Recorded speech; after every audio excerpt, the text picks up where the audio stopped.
ಪ್ರಜೆಗಳೆಲ್ಲರೂ ಸುಖ ಸಂತೋಷದಿಂದ ಬಾಳ್ತವರಿ. ಆ ವಿಚಾರವನ್ನು ತಿಳಿಸು.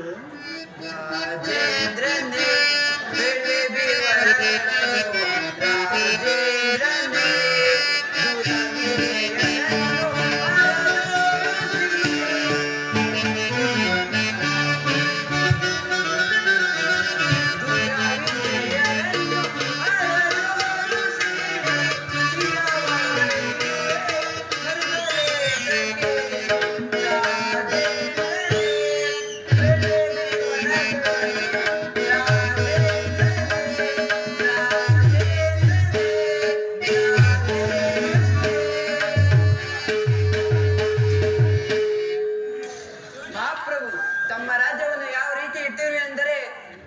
ತಮ್ಮ ಹೆಸರನ್ನು ಕೇಳಿದ ಮಾತ್ರಕ್ಕೆ 56 ದೇಶದ ರಾಜಾಧಿರಾಜರು ತಪ್ಪದೇ ಕಪ್ಪ ಕಾಣಿಕೆಯನ್ನು ತಂದೊಪ್ಪಿಸುತ್ತಿರುವ ಮಹಾಪ್ರಭು.